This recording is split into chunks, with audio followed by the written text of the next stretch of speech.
భారత స్వాతంత్ర్య దినోత్సవ వేడుకలు రాజన్న సిరిసిల్ల కేంద్రంలోని ప్రభుత్వ జూనియర్ కళాశాల మైదానంలో గురువారం ఘనంగా నిర్వహించారు. ఈ వేడుకలకు ప్రభుత్వ విప్, వేములవాడ ఎమ్మెల్యే ఆది శ్రీనివాస్ ముఖ్య అతిథిగా హాజరై పోలీసుల నుంచి గౌరవ వందనం స్వీకరించారు. అనంతరం జాతీయ జెండాను ఆవిష్కరించారు.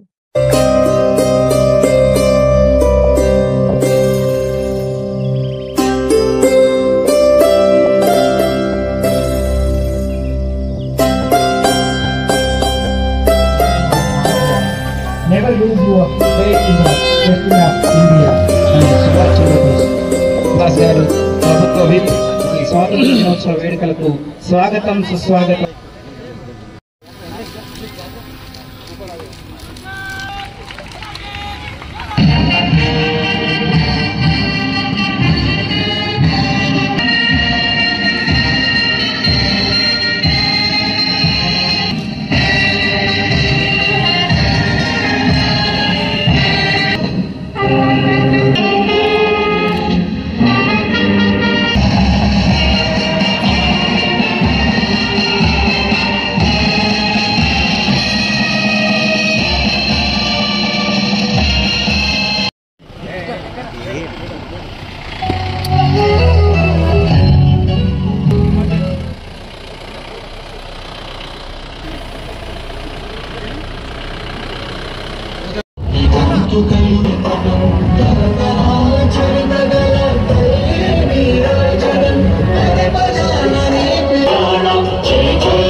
ముఖ్య అతిథి శ్రీ ఆది శ్రీనివాస్ గారు స్వాతంత్ర దినోత్సవ సందర్భంగా విచ్చేసిన జిల్లా ప్రజలకు, ప్రజాప్రతినిధులకు, అధికారులకు, పాత్రికేయులకు, విద్యార్థులకు, యువతీ యువకులకు నా హృదయపూర్వక స్వాతంత్ర దినోత్సవ శుభాకాంక్షలు.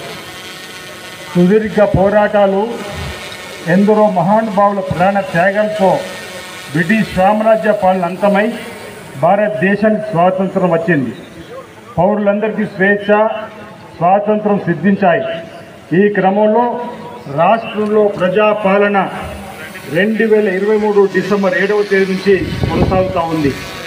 ఇందులో భాగంగా ప్రజలకు మెరుగైన పాలన అందిస్తూనే సంక్షేమ పథకాలు అమలు చేస్తున్నాం. రాష్ట్రం వేగంగా అభివృద్ధి చెందేందుకు పక్కా ప్రణాళికతో ముందుకు వెళ్తున్నాం. ప్రజా ప్రభుత్వం ద్వారా